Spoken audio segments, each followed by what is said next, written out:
So, today, we had a snow day, so, I got to stay home all day, doing stuff like this, and, got me thinking about, cold weather and snow, and, what did that remind me of? It reminded me of the Arctic Circle. So, one thing led to another, and that got me thinking about the Arctic Circle yo-yo.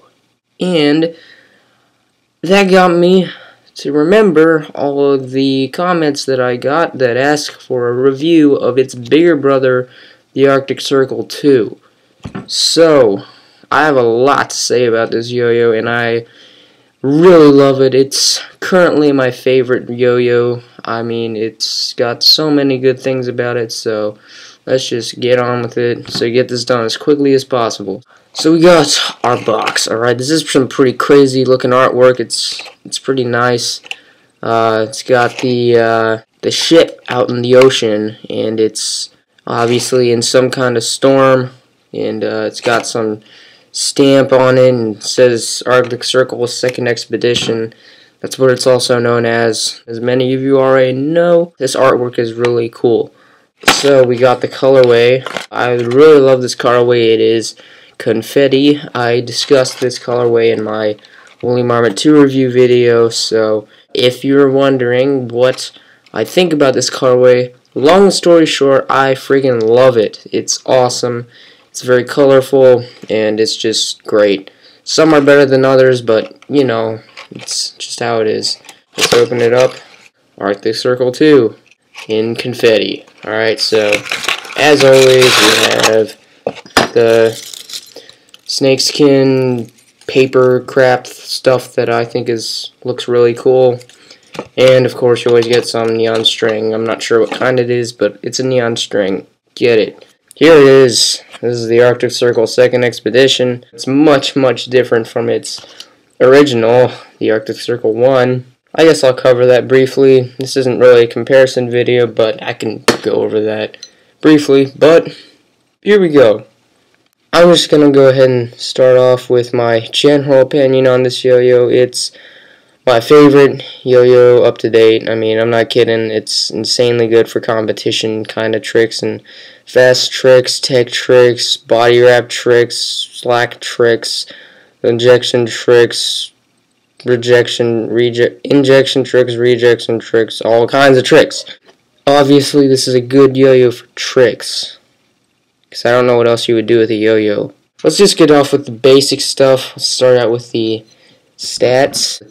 The diameter, it's 55.6 millimeters, so it's pretty big in diameter. The width is 45.25 millimeters, so that's a really big width. This is an overall, I would say, an oversized yo-yo. The gap width is 4 millimeters, which is pretty big. This is an extremely light and floaty yo-yo. Its weight is 65.1 grams, so this is really, really light. The response, as always, it's snow tires. So snow tires are a great response. They got that good in the middle kind of feel. The binds aren't too slippy. They're not too tight.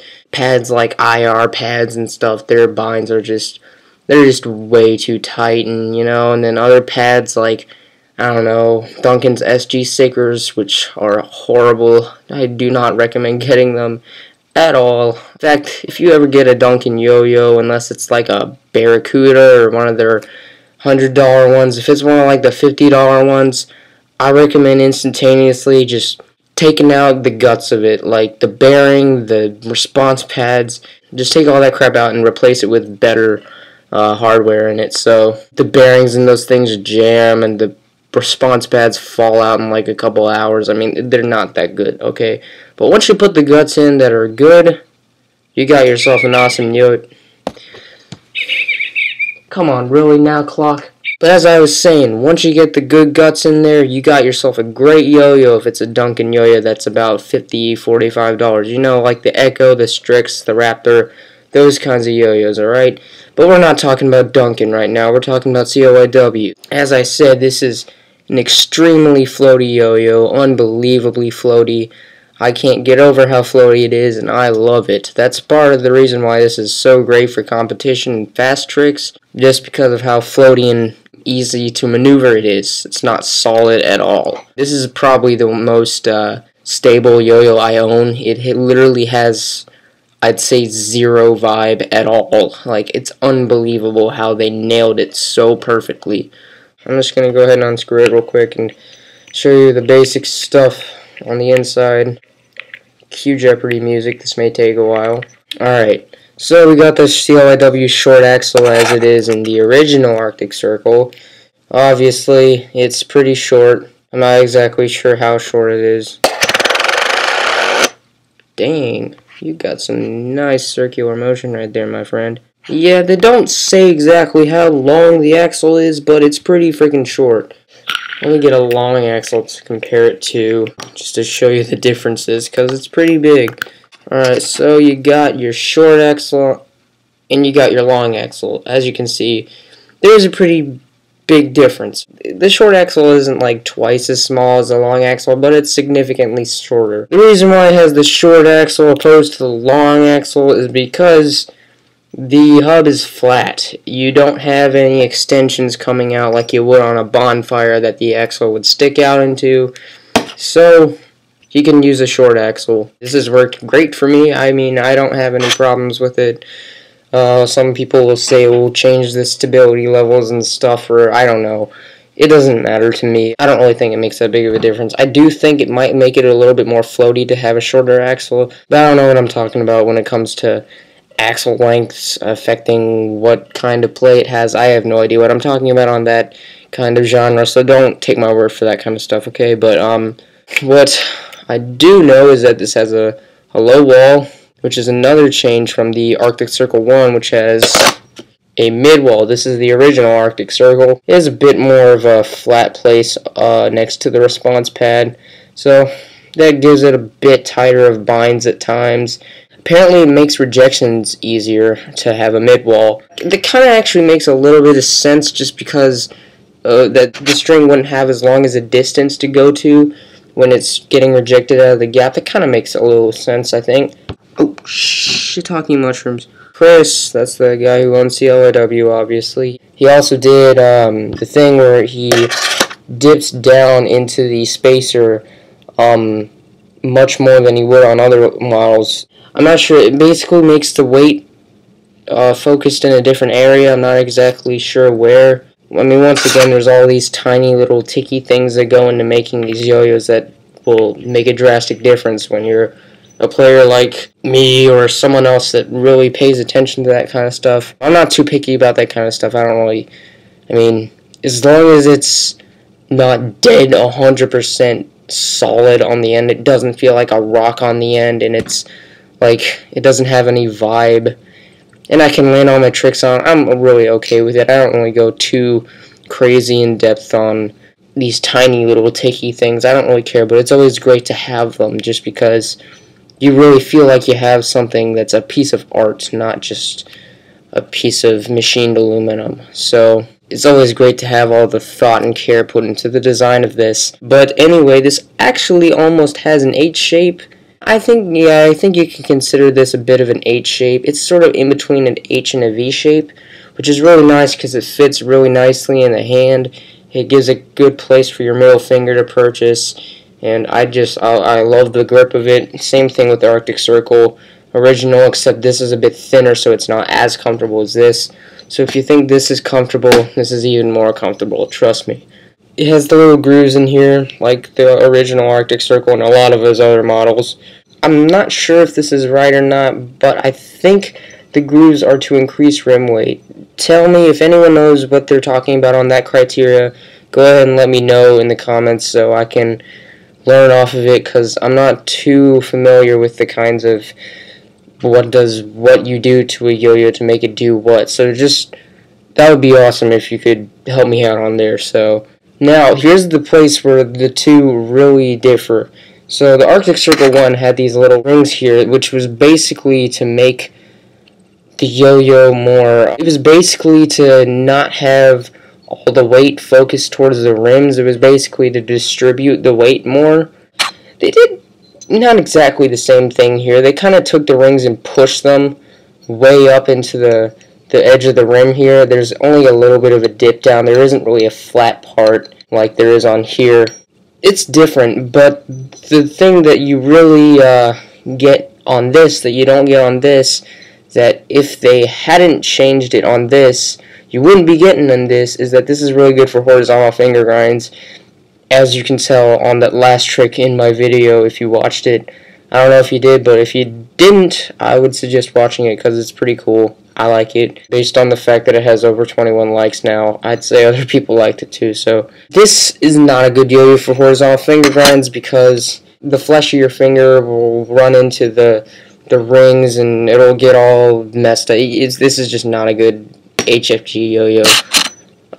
But this is a really great one for that. This is probably my best CLYW for HFGs yet, just because they took the inner ring and basically made it farther out so it could give you more space for your finger to go in the middle. In the middle of it, there's a bit of a hill, I like to call it. It sort of like goes up and down like a hill. It would have been better for horizontal finger grinds if they had the hub like more concave like the Horizon would have been, but that is just fine. This is great for horizontal finger grinds. I mean, trust me. You got just enough of a flat place right here, so if you tilt it, you'll be able to do thumb grinds, but you can't really do it just as a regular throw. It's just not enough area to get your thumb onto. But I don't really do thumb grinds that much, so that's not a big deal for me. It might be a huge deal for you. That might be a deal breaker, but just lean it a little bit and you should be able to get it on. It's funny because you would not expect this to happen, but sometimes when I'm trying to land horizontal finger grinds, my fingernail actually gets caught in this area, and it will just rotate around my fingernail like this. Like, it actually has done that a lot. That's obviously my fault. That's not the design of the yo-yo that's causing me to do that. I just didn't aim well enough, but I found that amusing. And you can easily fix that just by like sort of wiggling your finger around and like sort of hopping it up and putting it back on, because it falls out pretty easily once you get it to that position, so don't worry about that. This is also Zach Gormley's second signature throw from CLYW, so the original Arctic Circle being his first. He used this to win the U.S. National Yo-Yo Contest in 2014, which was last year, so I think this is a really good yo-yo for those kinds of tricks that require quick maneuverability, but also at the same time gives it good maintainability for like a lot of slacks and rejections and stuff, so you know, like all that jazz. So I'm getting into a very interesting concept, also a style of trick called string injections. Alright, I really love these things. It's a pretty rare concept now, but I'm starting to find ways to do them left and right. Okay, they're a lot of fun. They can be pretty challenging at first, but you just have to get the hang of it. I've only ever seen a couple other people do them besides me. I've seen Meowcalm do them. I've heard Ricardo Freolini has a string injection trick. Then I also saw John Ando do a string injection trick. It wasn't exactly the same as other string injection tricks that I've seen other people do, but it was technically declared as a string injection trick just because of the overall concept.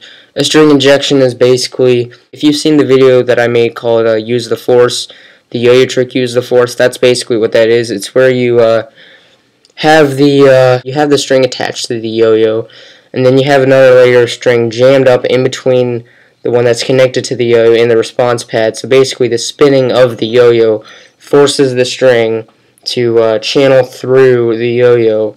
It basically makes it shoot out, which is really cool. I really hope to see more people doing this. For now it's kind of rare and I'm really liking it. It's really cool. It unlocks a lot of really cool tricks. I actually just made another one up yesterday. Of course, this is good for any other kinds of grinds. This is a really smooth yo-yo, as any CLYW would be.